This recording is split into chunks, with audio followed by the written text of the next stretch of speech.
नमस्कार, big debate में आपका स्वागत है। मैं हूं आपके साथ दीपक भदौरिया। दावे, वादे, आरोप, प्रत्यारोप, गाने बजाने से मतदाताओं को रिझाने का समय आज खत्म हो गया है। बुधवार शाम यानी कि आज शाम 5 बजे के बाद प्रचार का शोरगुल थम चुका है। भाजपा, कांग्रेस समेत सभी दल आज पूरी ताकत झोंक चुके हैं। देखिए रिपोर्ट। मध्य प्रदेश में 16वीं विधानसभा के गठन के लिए हो रहे चुनाव का प्रचार अभियान चरम पर पहुंचने के बाद मतदान समाप्ति के 48 घंटे पहले यानी आज शाम थम गया। चुनावी शोरगुल थमने के बाद प्रत्याशी मतदाताओं के घर घर जाकर संपर्क कर सकेंगे। चुनाव प्रचार अभियान के अंतिम दिनों में भारतीय जनता पार्टी और कांग्रेस के शीर्ष नेतृत्व के साथ ही विभिन्न दलों के नेताओं ने भी अपनी पूरी ताकत झोंक दी। प्रधानमंत्री नरेंद्र मोदी ने कल 3 सभाएं बैतूल, झाबुआ और शाजापुर में की। वे हाल ही के दिनों में लगभग 1 दर्जन सभाओं को संबोधित कर चुके हैं और भाजपा का प्रचार अभियान पीएम मोदी के चेहरे पर ही केंद्रित होकर रह गया। वहीं चुनाव प्रचार के अंतिम दिन आज कांग्रेस अध्यक्ष मल्लिकार्जुन खड़गे राजधानी भोपाल और राज्य के आदिवासी बहुल क्षेत्र बैतूल में चुनावी सभाओं को संबोधित किया। वहीं पार्टी महासचिव प्रियंका गांधी वाड्रा भी आज भाजपा के गढ़ दतिया और सीधी में कांग्रेस प्रत्याशियों के समर्थन में वोट मांगेंगी। वहीं पार्टी महासचिव प्रियंका गांधी वाड्रा भी आज भाजपा के गढ़ दतिया और सीधी में कांग्रेस प्रत्याशियों के समर्थन में वोट मांगी। इसके पहले कांग्रेस के वरिष्ठ नेता राहुल गांधी ने कल विदिशा में चुनावी सभा को संबोधित किया। भाजपा और कांग्रेस के अन्य वरिष्ठ नेता भी राज्य में विभिन्न स्थानों पर प्रचार अभियान में जुटे रहे। वहीं राज्य में सभी 230 क्षेत्रों में मतदान के लिए 17 नवंबर शुक्रवार का दिन निर्धारित किया गया है। मतदान सुबह 7 बजे प्रारंभ होकर शाम 6 बजे तक चलेगा। हालांकि नक्सली प्रभावित बालाघाट, डिंडोरी और मंडला जिले के संबंधित नक्सली क्षेत्रों में स्थित मतदान केंद्रों में मतदान की प्रक्रिया सुबह 7 बजे से शुरू होकर दिन में 3 बजे तक संपन्न कराई जाएगी। इस तरह राज्य में चुनाव प्रचार अभियान और इसका शोरगुल आज शाम 6 बजे थम गया। इसके बाद चुनावी सभाएं इत्यादि नहीं हो सकेंगी। इस दौरान राज्य के मुख्य निर्वाचन पदाधिकारी ने बताया कि निर्वाचन आयोग ने सभी 230 सीटों पर निष्पक्ष और शांतिपूर्ण ढंग से मतदान कराने के लिए आवश्यक तैयारियां पूरी कर ली है। राज्य के 5 करोड़ 60 लाख से अधिक मतदाता 65,500 से अधिक मतदान केंद्रों पर पहचान पत्र के साथ पहुंचकर मतदान कर सकेंगे। उन्होंने सभी मतदाताओं से मतदान की प्रक्रिया में शामिल होने की अपील की है। विधानसभा चुनाव में कुल 2,533 उम्मीदवार मैदान में हैं, जिनमें 2,280 पुरुष, 252 महिलाएं और एक अन्य थर्ड जेंडर प्रत्याशी हैं। शिवराज सिंह चौहान और प्रदेश अध्यक्ष विष्णुदत्त शर्मा ने प्रचार किया। वहीं कांग्रेस की ओर से राहुल गांधी के अलावा प्रियंका गांधी वाड्रा, पार्टी अध्यक्ष मल्लिकार्जुन खड़गे और कमलनाथ ने प्रचार अभियान में बढ़ चढ़कर हिस्सा लिया। इसके अलावा बहुजन समाज पार्टी के प्रमुख मायावती, समाजवादी पार्टी के प्रमुख अखिलेश यादव और आम आदमी पार्टी के 2 मुख्यमंत्रियों दिल्ली के अरविंद केजरीवाल और पंजाब के भगवंत मान समेत अन्य नेताओं ने भी चुनावी सभाओं को संबोधित किया। सलमान खान, स्वराज एक्सप्रेस।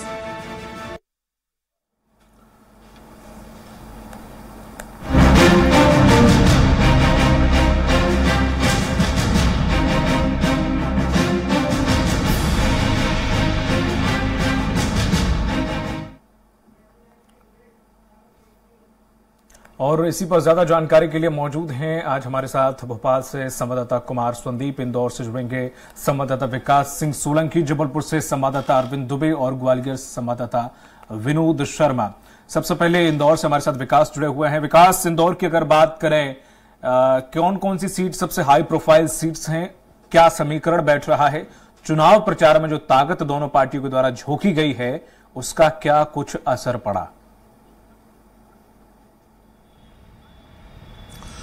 देखिए, मध्य प्रदेश की आर्थिक राजधानी इंदौर शहर में सबसे हार्ड सीट की बात की जाए तो विधानसभा 1 है, क्योंकि यहां से बीजेपी के राष्ट्रीय महासचिव कैलाश विजयवर्गीय को जो है मैदान में उतारा है। वहीं जो है मौजूदा विधायक संजय शुक्ला कांग्रेस की ओर से लड़ रहे हैं और सबसे ज्यादा हार्ड सीट जो है यह बनी हुई है। अगर बात की जाए इंदौर जिले की तो महू विधानसभा भी हार्ड सीटों में शुमार है, क्योंकि वहां से कैबिनेट मंत्री उषा ठाकुर जो है वहां पर चुनाव मैदान में है। कांग्रेस ने भी उम्मीदवार उतारा है। वहीं तीसरी अगर विधानसभा की बात की जाए तो सावेर जो है, सावेर से कैबिनेट मंत्री तुलसीराम सिलावट जो है बीजेपी से उम्मीदवार है। वहीं अगर बात की जाए कांग्रेस की तो कांग्रेस से रीना बोरासी सेतिया को जो है उन्होंने उम्मीदवार बनाया। आज जैसा कि शाम होते ही जो है चुनाव प्रचार जो है थम गए, सारे चुनाव के जो वाहन थे वह कहीं ना कहीं खड़े हो गए हैं। वहीं अगर बात की जाए तो अब जो है घर घर जाकर जो है प्रत्याशी सिर्फ प्रचार कर पाएंगे, किसी तरह का शोरगुल या किसी तरह के जिस तरह से प्रचार चल रहा था वह नहीं कर पाएंगे। तो सबसे बड़ी बात है, मैं मालवा निमाड़ पर आता हूं, क्योंकि प्रदेश में सत्ता की चाबी जो है मालवा निमाड़ से होकर गुजरती। यही कारण है कि प्रधानमंत्री नरेंद्र मोदी हो, चाहे गृह मंत्री अमित शाह हो, चाहे पूर्व सीएम जो कमलनाथ हो, चाहे प्रियंका गांधी हो, तमाम जो नेता हैं उनका जो रुख जो था चुनावी प्रचार के अंदर वह जो मालवा निमाड़ पे था। कल जिस तरह से प्रधानमंत्री नरेंद्र मोदी ने यहाँ पर जो है रोड शो किया था और अलग अलग सीटों पे भी जो है सभा को संबोधित किया था, तो कहीं ना कहीं मालवा निमाड़ पर दोनों ही पार्टियों का फोकस जो है जरूरी था, क्योंकि यहाँ पर 66 सीटें जो है मालवा निमाड़ से आती है। जिस तरह से 2018 में चुनाव के परिणाम आए थे, कांग्रेस को यहाँ से जो है बढ़त मिली थी, उसके बाद ही कांग्रेस की जो है सरकार जो है कमलनाथ की सरकार बनी थी। फिर 18 महीने के बाद जो है दल बदल के बाद जो है सरकार जो है कमलनाथ की जीत गई थी। तो कहीं ना कहीं मालवा निमाड़ पर खासा ही फोकस जो है दोनों ही पार्टियों को रहा है। अब जब चुनाव थम चुका है तो कहीं ना कहीं विधानसभा 1 के अंदर भी शोरगुल दिखाई दे रहा है। अब जो है घर घर जाकर जो है सिर्फ प्रचार जो है करते नजर आ रहे हैं, अलग अलग मोहल्लों में, अलग अलग कॉलोनियों के अंदर जो है लोगों से मुलाकात करके जो है वोट मांगे जा रहे हैं। तो कहीं ना कहीं जो है हॉट सीट जो है विधानसभा 1 बनी हुई है, उसके अंदर साफ तौर पर देखा जा रहा है। शुरुआत से हमने देखा था कि आरोप प्रत्यारोप जो है लगातार दोनों ही दल कर रहे थे। अभी भी जो है कांग्रेस के प्रत्याशी संजय शुक्ला जो है वह आरोप प्रत्यारोप करते हुए नजर आ रहे हैं। जो बीजेपी के प्रत्याशी थे उनके ऊपर भी कुछ बांटने की जो है आरोप लगाए गए थे। तो सबसे बड़ी हॉट सीट जो है, सबकी नजर भी जो है इंदौर की विधानसभा सीटों में अगर बात की जाए इंदौर जिले की, तो इंदौर जिले में 9 विधानसभा है। विधानसभा 1, विधानसभा 2, विधानसभा 3, 4, शहरी 5। ग्रामीण क्षेत्र में जो है राव है, जहां पर जो है कांग्रेस के जो जीतू पटवारी जो उच्च शिक्षा मंत्री भी पूर्व में रह चुके हैं, वहां से उतारा है। हालांकि बीजेपी ने भी सबसे पहले जो प्रथम जो है सूची आई थी तो मधु वर्मा को जो है वहां की कमान जो है सौंपी थी और शुरुआत से जो है प्रचार करते हुए नजर आ रहे थे। तो कहीं ना कहीं 2 दिन जो है बाकी है। 17 तारीख की सुबह से ही जो है मतदान शुरू हो जाएगा। दोनों ही दलों के जो नेता हैं, जो प्रत्याशी है, वो अब घर घर जाकर जो है लोगों से चुपचाप वोट मांगेंगे। कहीं ना कहीं ये 2 दिन अहम भी होते हैं, क्योंकि चुनाव का जितना प्रचार करना था, जितनी ताकत जो है पार्टियों को लगानी थी, अब वो हो गया है। अब प्रत्याशी जो है वोटरों से डायरेक्ट बात करके जो है वोट मांग सकते हैं। तो कहीं ना कहीं 2 दिन खासे ही अहम होने वाले। 17 तारीख के दिन जो है सुबह से ही मतदान होगा। उसकी तैयारियां भी जो है इंदौर जिला निर्वाचन आयोग द्वारा कर ली गई है। अभी कुछ देर पहले ही जो है इंदौर जिला निर्वाचन अधिकारी डॉक्टर इलैयाराजा टी द्वारा जो है पत्रकार वार्ता की गई थी और तमाम तरह की जो है जानकारी जो है दी गई थी। नेहरू स्टेडियम पर से जो है कल चुनाव की सामग्री का वितरण भी किया जाएगा। तमाम जानकारी जो है यहां पर दी गई है और शोरगुल जरूर थम गया है, लेकिन चुनावी जो ठंड के अंदर चुनावी जो गर्माहट है वह अभी भी बाकी है और प्रत्याशी अभी भी एड़ी चोटी का जोर जो है वोट मतदाताओं के ऊपर लगाते हुए नजर आ रहे हैं। जी, हमारे साथ बने रहेगा। ग्वालियर से विनोद शर्मा जी और जबलपुर से अरविंद जी जुड़ गए हैं। विनोद जी, मैं आपके पास आऊंगा। जिस तरह से देखें ग्वालियर चंबल संभाग में अगर देखें तो यहाँ काफी दिलचस्प है हिसाब किताब, और ये हमेशा से आकर्षण का केंद्र भी रहा, कोई भी चुनाव रही हो। ऐसे में चुनाव प्रचार थम गया है, जितनी कोर कसर थी सभी पूरी कर ली गई है बीजेपी कांग्रेस में। सबसे पहले तो ये जानना चाहूंगा कि प्रचार प्रसार में कौन आगे रहा और क्या कुछ असर पड़ा ये सभाएं, ये रैली, ये रोड शो के? बिल्कुल, देखिए चुनाव प्रचार पूरी तरह से थम गया है। अब केवल जो प्रत्याशी हैं वो घर घर जाकर लोगों से चर्चा कर सकते हैं और उनके साथ ना ढोल नगाड़े होंगे और ना ही लोगों की जय जयकार उनके सामने रहेगी। अगर हम बात करें चुनाव प्रचार की, तो भारतीय जनता पार्टी द्वारा पूरे चंबल अंचल में अपने आप की पूरी तरह से दमखम झोंक दी थी। यहाँ जिस तरह से अमित शाह का लगातार दौरा बना रहा, इसके अलावा केंद्रीय मंत्री ज्योतिरादित्य सिंधिया लगातार अंचल में दौरा करते रहे, रैलियां करते रहे, लोगों के बीच में जाते रहे। केंद्रीय मंत्री नरेंद्र सिंह तोमर खुद चुनाव लड़ रहे हैं दिमनी विधानसभा क्षेत्र से और वह भी अन्य विधानसभा क्षेत्रों में लगातार दौरा कर रहे हैं। तो अगर हम नापें तो इसमें कांग्रेस कहीं ना कहीं जो चुनाव प्रचार के अपने स्टार प्रचारकों को लाने में काफी कमजोर नजर आई। केवल राष्ट्रीय अध्यक्ष उनके मल्लिकार्जुन खड़गे जरूर ग्वालियर आए थे और हालांकि उनकी जो एक बड़ी सभा होनी चाहिए थी ग्वालियर में वो देखने को नहीं मिली। प्रियंका गांधी जरूर पहुंची थी और वो दतिया में पहुंची थी, लेकिन ग्वालियर में जो बड़ी सभाएं होनी चाहिए थी, क्योंकि ग्वालियर काफी प्रतिष्ठा का चुनाव माना जा रहा है। यहाँ पर पूरी प्रतिष्ठा दांव पर लगी है कि जब केंद्रीय मंत्री ज्योतिरादित्य सिंधिया कांग्रेस छोड़कर बीजेपी में पहुंचे थे, उसके बाद कांग्रेस लगातार यहाँ अब आक्रामक तौर पर दिख रही थी और ऐसा लग रहा था कि आने वाले चुनाव में कांग्रेस यहाँ पर अपना पूरा दमखम दिखा देगी, लेकिन ऐसा कुछ नजर नहीं आया। हालांकि कांग्रेस का साफ तौर पर आज कहना था कि जनता उनके लिए चुनाव लड़ रही है और जनता ही उनकी स्टार प्रचारक है, और कांग्रेस ने इतना कहा कि उनके उन जगहों पर गए थे जहां पर उन्हें कमजोर नजर आ रहे, ग्वालियर उनका मजबूत गढ़ है। इसके साथ साथ आज 5 बजते ही शहर कोई सड़कों पे जो बैनर पोस्टर थे उनको हटाने का काम शुरू कर दिया गया है। इसके साथ ही जो मतदान दल रवानगी का काम भी शुरू हो गया है। कलेक्टर द्वारा MLB ग्राउंड में पहुंचकर वहां पर सारी व्यवस्थाओं का जायजा लिया। अब अगर कहीं भी किसी भी तरह से कोई प्रत्याशी द्वारा भीड़ एकत्रित की जाती है या फिर ढोल नगाड़े बजाए जाते हैं तो उनके खिलाफ सख्त कार्रवाई की जाएगी। प्रशासन के साथ समस्या ये भी है कि 2 दिन बड़े महत्वपूर्ण होते हैं। ये 48 घंटे के पहले आज की रात और कल की रात काफी महत्वपूर्ण होगी, क्योंकि इन दिनों में बहुत ज्यादा जो अंचल वाइज प्रचलन है, शराब बांटी जाती है, पैसे बांटे जाते हैं, और इस तरह की ऐसा कोई पहला मामला नहीं है। 2018 की बात करें या उपचुनाव जो हुआ था उसकी हम बात करें तो उसमें भी ये स्थिति बनी रही थी और इसमें टकराव की स्थिति बनती है, तो इसको लेकर भी प्रशासन नजर रखेगा। उन्होंने जगह जगह अपने कंट्रोल रूम स्थापित कर दी गए हैं ताकि जो भी उनको इनपुट मिलेगा उस आधार पर कार्रवाई की जाएगी। यहाँ पर प्रतिष्ठा का एक चुनाव ये भी है कि प्रद्युम्न सिंह तोमर जो कि ऊर्जा मंत्री है, कांग्रेस छोड़कर बीजेपी में आए, वो काफी महत्वपूर्ण सीट है। ज्योतिरादित्य सिंधिया की प्रतिष्ठा दांव पर लगी है। इसके अलावा इमरती देवी जो कांग्रेस छोड़कर बीजेपी में आई थी, हालांकि उपचुनाव में वो हार गई थी, उनकी भी प्रतिष्ठा दांव पर लगी है। ज्योतिरादित्य सिंधिया ने वहां लगातार पसीना बहाया, और साथ ही मोहन सिंह राठौर जो कि भितरवार विधानसभा क्षेत्र से खड़े हुए हैं, मोहन सिंह राठौर भी सिंधिया खेमे के माने जाते हैं, तो यहाँ सबसे ज्यादा सिंधिया अपना पसीना बहाते नजर आए थे। और इसके साथ साथ दिवनी एक ऐसी विधानसभा क्षेत्र है जहां पर केंद्रीय मंत्री नरेंद्र सिंह तोमर चुनाव लड़ रहे हैं और उनको काफी संघर्ष करना पड़ रहा, जो हमें देखने को मिला कि वहां काफी कांटे की टक्कर जो है वो बताई जाती है। तो ऐसी कई विधानसभा क्षेत्र हैं जहां पर बीजेपी कांग्रेस की प्रतिष्ठा का सवाल है, और यहाँ दोनों ही कुछ सीटों की जो दिलचस्प सीटें मैं विनोद जी इनसे आपसे चर्चा करूंगा। अरविंद दुबे जी भी हमारे साथ जबलपुर से हैं। जबलपुर में अगर देखें किस प्रचार प्रसार में कौन सी ऐसी विधानसभा रही जहां पर अछूती रही हो? मुझे तो नहीं लगता बीजेपी ने कहीं कोर कसर छोड़ी है। उस दिन में अमित शाह का रोड शो हो रहा था, तब उसे आप कवरेज कर रहे थे, तो उस रोड शो में भी काफी भीड़ थी।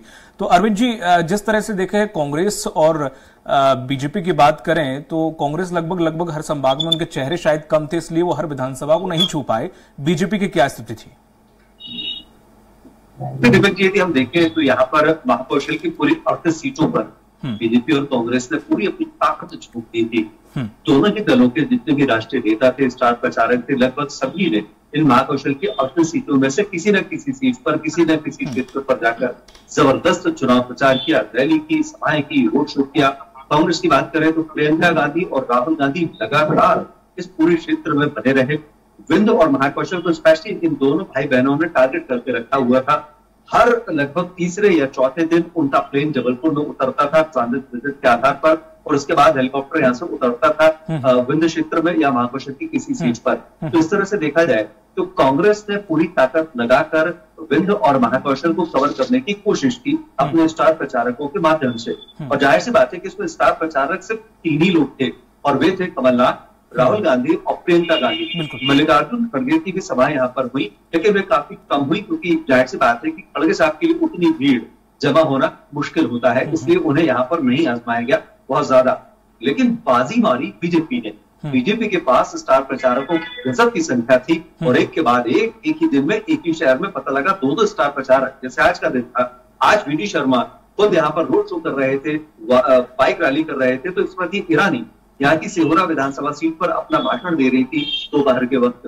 तो इस तरह से 38 सीटों पर महाकौशल की, लगभग 36 सीटें विंध्य की, उन पर लगातार बीजेपी ने अपने स्टार प्रचारकों को लगातार वहां पर उतारा और जबरदस्त तरीके से कैंपेनिंग की।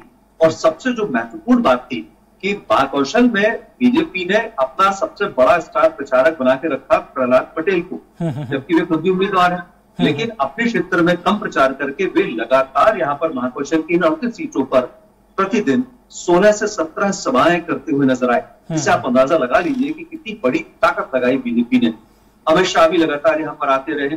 नरेंद्र मोदी इस क्षेत्र में तो नहीं आए, लेकिन विंध्य में जाकर उन्होंने पूरी ताकत आजमाई। जाहिर सी बात है कि विंध्य और महाकौशल में बीजेपी अपनी उस स्थिति को वापस पाना चाहती है जो साल 2008 के चुनाव में 2013 के चुनाव में थी।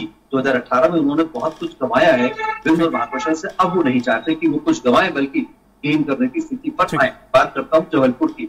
जबलपुर की पूरी 8 विधानसभा सीट पे कश्मकश है, लेकिन सबसे महत्वपूर्ण और सबसे ज्यादा चर्चित सीट है वो पश्चिम विधानसभा, जहां पर मैं खड़ा हूं, जहां से मैं बात कर रहा हूं। यहाँ पर सांसद राकेश सिंह की साख दांव पर लगी हुई है, क्योंकि यहाँ के पूर्व वित्त मंत्री कांग्रेस के तरुण भनोट, जो कि यहाँ पर एक बार फिर मैदान में खड़े हैं, उनके साथ टक्कर है, जबरदस्त टक्कर है, बराबरी की टक्कर है। और ये मान के चलिए कि इन दोनों प्रत्याशियों ने लगभग इस तरह से चुनाव प्रचार किया कि जैसे वे विधानसभा का चुनाव लड़ रहे हो। हर एक पैंतरा, हर एक रणनीति लोकसभा की तर्ज पर आजमाई गई और हर वो तमाम तरह की चीजें यहाँ पर की गई। वोटर्स को लुभाने के लिए वो बातें भी की गई जो वोटर्स को लुभाने के लिए। तो बहुत कश्मकश वाली सीट जो है वो जबलपुर की पश्चिम है, जहां पर बीजेपी से सांसद राकेश सिंह चुनाव के मैदान में सामने है और कांग्रेस से पूर्व वित्त मंत्री तरुण भनोट, जो कि कमलनाथ के बाएं हाथ माने जाते हैं। यह कश्मकश बहुत जबरदस्त रही, प्रचार जबरदस्त रहा, लेकिन अब थम गया है प्रचार। और अब इस वक्त पुलिस की और जो इलेक्शन कमीशन की गाड़ियां हैं वो सायरन बजाती हुई घूम रही है, देख रही कि कहीं नियम विरुद्ध तरीके से कोई ऐसा प्रचार तो नहीं हो रहा है जो कि निर्वाचन नियमावली के तहत नहीं आता है। दीपक जी बिल्कुल। विकास बने रही हमारे साथ। अरविंद जी, विकास, जिस तरह से देखा जाए कि ठीक है लगभग हर सीट पे बराबरी का मुकाबला है, इसमें हो सकता है कि कहीं त्रिकोणीय मुकाबला हो, लेकिन मैं ये जानना चाहूंगा कि ऐसी कोई सीट है जहां पर ड्रामेटिकली कुछ बदलाव देखने को मिल सकते हैं, अगर बात करें हम इंदौर संभाग के अंदर? देखिए, अगर बात की जाए तो इंदौर की सारी ही सीटों के अंदर जो है कश्मकश की जो लड़ाई है, अगर बात की जाए तो दोनों ही दलों के जो नेता है, चाहे केंद्रीय नेतृत्व है, चाहे प्रदेश के स्टार प्रचारक हो, तमाम जो लोग हैं मालवा निमाड़ की जो सीटों पर जो है यहाँ पर चुनाव प्रचार करते हुए नजर आए हैं। प्रधानमंत्री नरेंद्र मोदी भी कल जो है यहाँ पर रोड शो किया था और 3 विधानसभाओं में इसका इफेक्ट जो है देखने को मिला था। बड़ी संख्या में जो बड़ी लोग जो है प्रधानमंत्री को देखने के लिए यहाँ पर आए थे। अगर बात की जाए कश्मकश की तो इंदौर की विधानसभा 1 की जो है कहीं ना कहीं ज्यादा ही हॉट सीट मानी जा रही है, काफी पूरे प्रदेश में चर्चाओं में, क्योंकि कैलाश विजयवर्गीय जो है यहां से बीजेपी ने उतारा है। कैलाश जी जो है कई सालों के बाद जो है चुनाव लड़ते हुए नजर आ रहे हैं और जो कहीं ना कहीं जो कांग्रेस के संजय शुक्ला है वह भी किला लड़ाते हुए नजर आ रहे हैं। दोनों में कश्मकश की पूरी ही चुनाव प्रचार के दौरान स्थिति देखने को मिली थी। वहीं अगर बात की जाए तो जो सीटें जो है 2018 के चुनाव में जो है बीजेपी की झोली में नहीं गिरी थी, जहां से बीजेपी को हार का सामना करना पड़ा था, वहां पर जो है कहीं ना कहीं बीजेपी के लगातार केंद्रीय नेतृत्व, चाहे गृह मंत्री हो, प्रधानमंत्री नरेंद्र मोदी हो, शिवराज सिंह चौहान हो, तमाम जो दिग्गज नेता है उन्हें उतारा था। यही कारण था कि इंदौर संभाग में बीजेपी के तमाम नेता, बड़े चेहरे जो है रोजाना प्रेस कॉन्फ्रेंस करते हुए नजर आ रहे थे। पूरे मालवा निमाड़ के अंदर जो है सभाएं करते हुए नजर आ रहे थे, चाहे रतलाम की बात हो, चाहे आदिवासी बेल्ट की बात हो। खासकर जो फोकस था दोनों ही पार्टियों का आदिवासी क्षेत्र के अंदर था। यही कारण थे कि प्रियंका गांधी धार, अलीराजपुर, झाबुआ वहां पर सभाएं करती है, गृह मंत्री अमित शाह की सभाएं होती है, प्रधानमंत्री नरेंद्र मोदी भी इन बेल्टों में जाकर सभाएं करते हैं। तो दोनों ने अपना जो है दमखम लगाया, लेकिन बीजेपी इस बार 2018 के चुनाव को देखते हुए कहीं ना कहीं भाग चुकी थी और लगातार जो है अमित शाह, गृह मंत्री अमित शाह ने चुनाव की कमान जो है इधर की संभाल रखी थी, लगातार इन सीटों पर जो है नजर बनाए हुए थे, खुद भी यहां पर जा रहे थे। तो कहीं ना कहीं कश्मकश की स्थिति और दोनों ही दलों के नेताओं की खास बात है, क्योंकि मालवा निमाड़ में जो है 66 सीटें आती है और जिस तरह से हम अगर विधानसभा चुनाव के परिणाम देखें तो लगातार जो परिणाम मालवा निमाड़ से 66 सीटों में जिसने सबसे ज्यादा सीटें जो है जीती है उसी की सरकार जो है मध्य प्रदेश में बनती आई है। चाहे 2018 की बात हो, 2003 की बात हो, जब बीजेपी की सरकार बनी थी तो कहीं ना कहीं मालवा निमाड़ से अच्छे जो है बीजेपी के विधायक चुन के आए थे। यही कारण था कि 2003 में जो है बीजेपी की सरकार यहां पर बनी थी, तो मालवा निमाड़ पर काफी ही फोकस था। तमाम नेतृत्व, चाहे कांग्रेस का हो चाहे बीजेपी का हो, तमाम जो नेता थे इस ओर केंद्रित थे और कहीं ना कहीं चुनाव थमने के बाद भी अभी भी इन सीटों पर जो है पूरे केंद्रीय नेतृत्व जो है नजर बनाए हुए हैं। जी विनोद जी, ग्वालियर चंबल संभाग की बात करें तो दिलचस्प हर एक सीट है, चाहे वो ग्वालियर पश्चिम ले लें, दक्षिण ले लें, चाहे वो अटेर ले लें, चाहे वो मुरैना ले लें, महगांव ले लें, सभी लगभग इंटरेस्ट। दिमनी पे आ जाते हैं। दिमनी में सुना है कि 3 तोमर आमने सामने हैं, ऊपर से बसपा ने एक और ब्राह्मण समाज का चेहरा शायद लाकर खड़ा कर दिया है, तो कहीं ना कहीं नरेंद्र सिंह तोमर की मुश्किलें कई ज्यादा बढ़ा दी हैं दिमनी में। बिल्कुल। देखिए, दिमनी इस समय पूरे अंचल के लिए हॉट सीट बनी हुई है और यहाँ चूंकि हॉट सीट इसलिए भी है कि केंद्रीय मंत्री नरेंद्र सिंह तोमर चुनाव लड़ रहे हैं। उनकी प्रतिष्ठा का पूरा ये चुनाव है, क्योंकि विधानसभा चुनाव उनके लिए बड़ा चुनाव इसलिए है कि उसी क्षेत्र से वो लोकसभा सदस्य भी हैं। अगर ऐसे में उनको विधानसभा चुनाव में अगर किसी तरह से कोई नुकसान हुआ तो बहुत ज्यादा उनके कैरियर पर इसका फर्क पड़ेगा। और यही कारण है कि क्योंकि दिबनी में 3 क्षत्रिय समाज के जब चुनाव लड़ रहे हैं तो उनको इस बात का भी कहीं ना कहीं डर तो अंदर ही तौर पर होगा कि ऐसा ना हो कि जो मतदाता है वो आपस में बट जाए और जो चौथा है उसको इसका फायदा मिल जाए। लेकिन मैं बात करूंगा पूरे चंबल अंचल की कि लाहौर में जहां नेता प्रतिपक्ष डॉक्टर गोविंद सिंह चुनाव लड़ रहे हैं कांग्रेस से, और भारतीय जनता पार्टी ने वहां अमरीश शर्मा और गुड्डू को खड़ा किया है। तो इस समय जो अमरीश शर्मा और गुड्डू और नेता प्रतिपक्ष डॉक्टर गोविंद सिंह के बीच में काफी कांटे की टक्कर मानी जा रही है और दोनों की ही जो कह सकते हैं कि यहाँ मामला पूरी तरह से पेचीदा है और फंसा हुआ है। इसके साथ साथ ऊर्जा मंत्री प्रद्युम्न सिंह तोमर जो कि ग्वालियर 15 विधानसभा क्षेत्र से आते हैं, वहां सुनील शर्मा कांग्रेस की तरफ से हैं, ऊर्जा मंत्री प्रद्युम्न सिंह तोमर बीजेपी से है। तो यहाँ भी कांटे की टक्कर है और ये भी पूरा मामला पूरी तरह से फंसा हुआ है।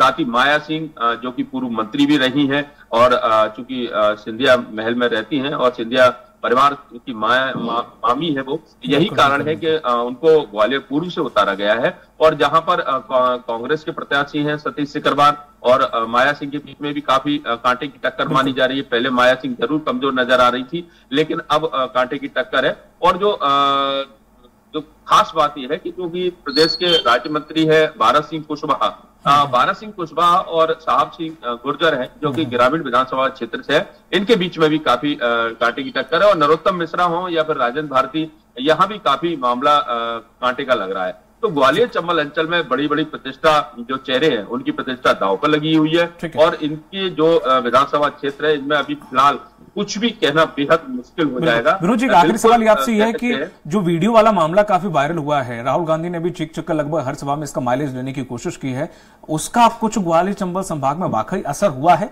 या सिर्फ एक महज भाषण और एक वायरल वीडियो तक सीमित रहा है? देखिए, दिबनी में इसका ज्यादा असर तो दिखाई नहीं दे रहा है क्योंकि वहां पर सभी क्षत्रिय समाज के लोग हैं, नरेंद्र सिंह तोमर को अपना एक बड़ा नेता मानते हैं और ग्वालियर चंबल अंचल में जो बड़ा नेता होता है उसके एक छत्र के नीचे लोग आ जाते हैं, ऐसा देखने को सुनने को मिलता है। लेकिन बाकी की जगह इस वीडियो का बहुत ज्यादा चर्चा है और इसको लेकर हर घर में चर्चा है कि आखिर ऐसा भी हो सकता है। और इसको लेकर कहीं ना कहीं नरेंद्र सिंह तोमर की जो प्रतिष्ठा है उसको लेकर भी चर्चा हो रही है क्योंकि अभी तक उनके राजनीतिक जो कैरियर है उसमें किसी तरह का ऐसा कोई दाग नहीं था, किसी भी तरह से उन पर आरोप नहीं था। लेकिन वीडियो सामने आने के बाद अब लोग इस बात को जरूर कह रहे हैं कि ये वीडियो आया है, इसकी सत्यता होनी चाहिए, सामने आना चाहिए, इसकी जांच होनी चाहिए ताकि ये पता लग सके कि वास्तव में चुनाव के ठीक समय पे इस तरह से वीडियो वायरल हुए हैं और ये कोई साजिशन काम तो नहीं है। अगर साजिशन काम हो उसके खिलाफ भी कार्रवाई होनी चाहिए। लेकिन वीडियो सामने आने के बाद बीजेपी को कहीं ना कहीं अन्य सीटों पर इसका नुकसान हो सकता है। लेकिन दिबनी में एक मजबूत स्थिति बनी हुई है, बाकी की जगह जब भी सभा हो रही है बीजेपी की या कुछ हो रहा है तो इस तरह की वीडियो की नेता जो खुद बीजेपी के नेता है वो भी गाय बजाय इस तरह की बातें करते नजर आ रहे हैं कि अगर ये वीडियो सामने आया है तो उससे नुकसान हो सकता है। आम लोग हैं जिनको 2 जून की रोटी नहीं मिल पा रही है, जिनके पास बेहद स्थिति खराब है, आर्थिक स्थिति खराब है, अगर उनके सामने इस वीडियो की बात की जाती है तो उनको बड़ा झटका लगता है कि जहां उनके पास एक एकड़ जमीन नहीं है, कनाडा में 100 एकड़ जमीन की बात की जा रही है। मतलब कुल मिला के कहा जाए विनोद जी की मिला जुला असर है, कुछ खास भी नहीं है और कुछ ऐसा भी नहीं है। वो अलग अलग लोगों की मेंटालिटी है, वो किस तरह से इस वीडियो को लेते हैं। अरविंद जी, अगर इधर बात करें जबलपुर संभाग की तो यहाँ दिलचस्प कौन सी सीटें और कहां पर त्रिकोणीय मुकाबला है, कहां पर ड्रामेटिकली रिजल्ट देखने को मिल सकता है? कहीं पर भी त्रिकोणीय मुकाबला कहीं पर नहीं है और यदि है भी तो थोड़ा बहुत ऐसा होगा कि सिर्फ वोट काटने वाली बात होगी। त्रिकोणीय संघर्ष कहीं पर भी नहीं है क्योंकि सीधी टक्कर बीजेपी और कांग्रेस के बीच में परंपरागत तरीके से है। और यदि पूरे महाकौशल की बात करें तो बीजेपी से प्रहलाद सिंह पटेल, सांसद राकेश सिंह और इसके बाद फग्गन सिंह कुलस्ते, ये 3 बड़े नाम हैं जो कि महाकौशल अंचल में चुनाव लड़ रहे हैं। इनमें से 2 तो केंद्रीय राज्य मंत्री हैं, राकेश सिंह जो है वो लोकसभा के सचेतक भी हैं और राजनाथ सिंह गुट के खास खेमे के व्यक्ति माने जाते हैं, अमित शाह के भी काफी करीबी हैं। तो इनके जो साथ है वो दांव पर लगी हुई है। कांग्रेस की यदि हम बात करें तो यहाँ पर कमलनाथ और उसके बाद फिर तरुण भनोट जो कि पूर्व वित्त मंत्री हैं।